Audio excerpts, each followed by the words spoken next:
everyone, it's Sam here, and today I'm going to show you how to make this really cool sloped little gift bag. If you don't add the handle, then you've got a cool looking gift box. I was inspired by a picture I saw on Pinterest, and it had on the watermark Dorcas Designs. So if I can find a link to it, I will link it in the description box below. I didn't follow any tutorial, I just saw the image, and I've done similar on the channel as well. I might put a playlist together of similar kind of boxes if you like this style. As soon as I added the lights, I saw a Christmas style, and I think because it's kind of got that rooftop style shape to it as well, I think it would look brilliant. So I think I'm going to revisit this in maybe a slightly bigger size again for Christmas presents, but I think maybe a small one as well, so we could do a little trio of these. I think they would look fab. I've used the new Peanuts collection, but obviously you could decorate these however you want. It'd look great for Christmas as well. And then you can see inside there, you've got lots of space inside this one. I've got my little light battery pack up there. You could cover that again if you wanted to, if you want to keep it concealed. But yeah, really easy to make. You don't need any specialty dies. The only die I used was to cut the aperture, but that's completely optional. So let's get started. So I've already gone ahead and prepped and die cut a lot of things, so I can just show you how to put it together and all of the sizes that you're going to need. This is the product for anybody just joining my channel now and hasn't seen any of my previous Halloween makes this year. This is the new Peanuts collection. I've used the sentiment this time from this set and the spider's web, and then I've taken the moon, the bats and the stars from that one. Haven't used the postcards. Like I said, I'm just going to pop them. I've got a few of the projects I've made. I think I'm going to have little card alternatives for the younger kids that are getting these. I've already done a lovely project using this set here, which is the stamp and die set, which is gorgeous. If you like your colouring, I think you'll enjoy that. They're the dies I'm using, and then this is the paper pad. Haven't got much of the actual papers left because this is the 5th or 6th project now that I've made using this, but I just wanted to show you, I popped out all of these. Now bearing in mind I've already used a lot of these, but these are all popped out across these two here, and you get 3 of each. So you get 6 of these sheets, and I mean, dare I say there's maybe too much? Maybe just 2 of those sheets we need. I don't know, that's a lot. So you've got plenty here to keep you going. So I am going to be using them today. You do also have the ephemera, which is this one here, but I have used most of the characters. I've mainly got the sentiments left in there now. So it's really good that they've got that in the paper pad. These are all the bits that you're going to need. So for the base, you'll want a piece of 8 by 10. This is the Creative Craft products. It's the black cardstock. I'll have it all linked below. I think I've got, by default now, I've got the direct link to all of the new Creative Craft product card because it's all I use now in my videos. So 8 by 10. Along the 8-inch side you want to score at 1 and 7, and then along the 10-inch side you're going to score at 1.5 and 8.5. Then you're going to want 2 pieces of 6 by 8.25, and these are going to be the side bits that are going to lift up. Along the 8.25 side you want to score at 1.5 and at 6 3/4. On one of them, it's optional, you don't have to cut your aperture, but I have already stuck the paper down and then cut the aperture. Now the size that I have cut out, yours could be a square as well, so if you don't have any dies you could cut a square yourself, or like I said, leave it. You don't need to have this part. But I've got a 3 5/8 of an inch diameter aperture there. The pattern paper, you'll want 2 pieces that are 5 3/4 by 5, and then 2 pieces of 1 1/4 by 5 3/4. I haven't done that one yet because I wasn't sure what paper I wanted to use. Fold and burnish all the score lines on both of these pieces, and do the base as well. With this one, while I've got all the bits here, I might as well stick it down. I've cut myself a frame. So this is using these dies here. Again, all my dies now that I use are from Creative Craft products. This is older packaging. It does now look like this. But I just used these scallops with the circles, the nestables, just to create that nice little frame. And then I just cut another circle slightly bigger in vellum. So I thought this would look quite nice.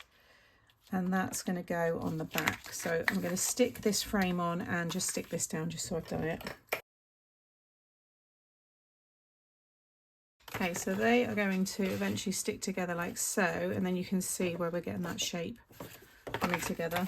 And then for the side pieces, I've already done this one, so you'll want to cut yourself 2 pieces of 7 by 7, and along one of the sides you want to just score at 1. You want to do that on both pieces. And then if you rotate that round so it's now on the opposite side, you're going to put a little marker at 1.5.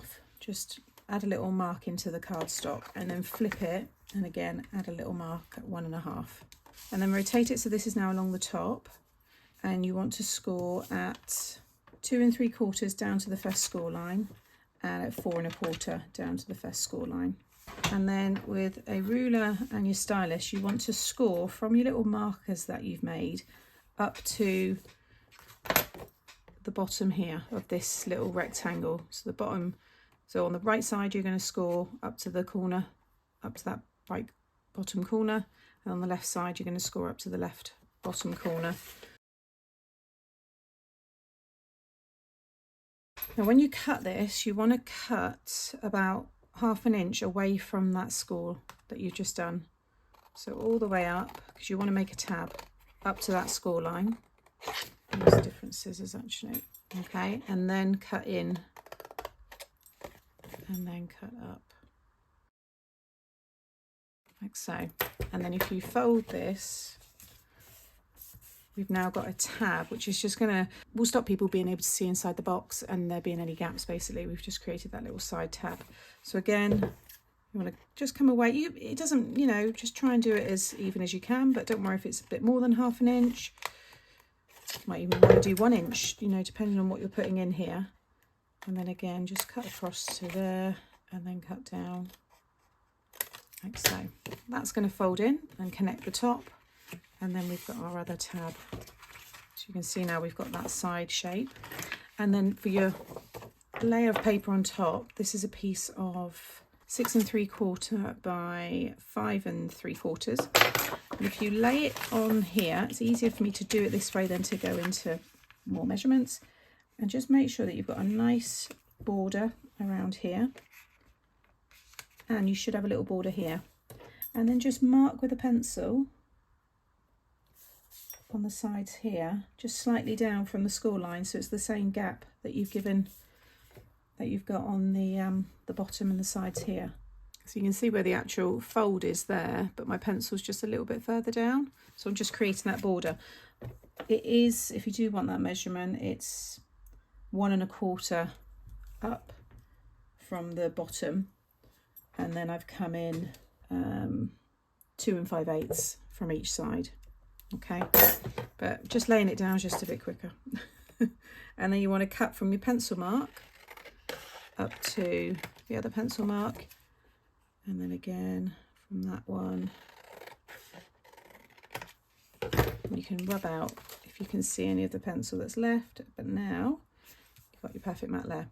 So I'm going to stick that down, and then we can start putting together the base. Okay, so with the base, you want to just cut up along the long side, just to the first score line, down these 2 parts here. And then again, like so. And then these are going to fold up and around. Now don't worry that that's a different size. I wanted to use A4 card. Okay, if I just stick that over there, you can see that's our sides there. So just take your glue. Keep using the construction glue. You just want to add a little bit on the ends here. I'm going to be covering inside with pattern paper as well, so you can cover this all up if you want. Just make sure you've got a nice right angle there. And just repeat that on the other side. Next, add your glue all over these panels, and then you're going to stick one of these right onto the side. You'll see the height here will line up perfectly with the sides here. Okay, so now you should have something like this.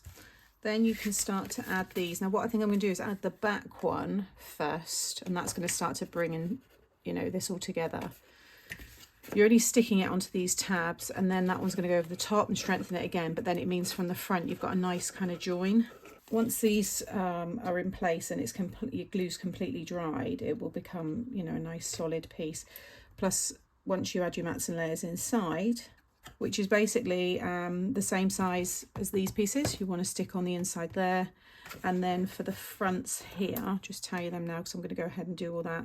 So these are, so you'll want 1 1/4 by 5 3/4, and you'll want 4. I'm going to decorate the fronts and there. And then if you want to decorate the inside base, then you'll want a piece of 6 3/4 by 5 3/4. So I'm going to go ahead and, like I said, do all those next, but you just want to lay this down so it sits right on the slope. So it's right up into the corner of that fold, and it goes right down. You get a really nice profile. You see what I mean by those folded pieces you can't see in the box.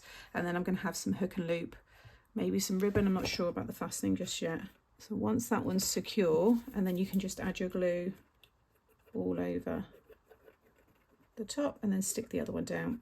And like I said, I'm going to carry on and get all those other mats and layers cut and stuck down as well.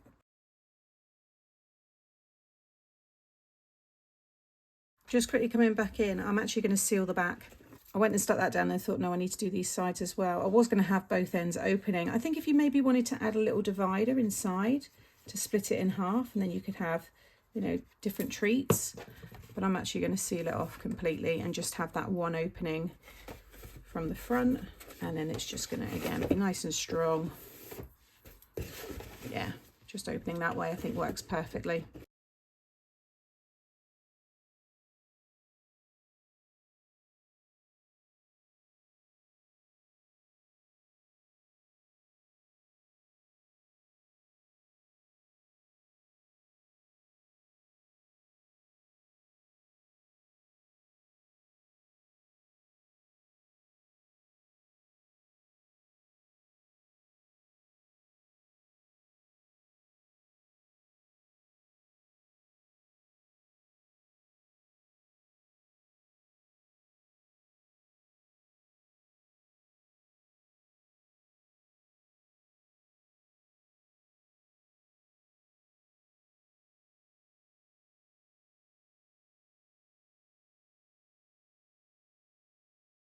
Okay, so I'm an hour in now to making this because I've just spent so long on the decoration, and you'll see I've added some lights because I was looking at the vellum and I thought, oh, this could definitely work with lights. And then I was thinking about Christmas time, and it's got that kind of rooftop look to it again. So yeah, I think this is going to be something I'm definitely going to look at maybe in some other sizes, and definitely do it for some other themes.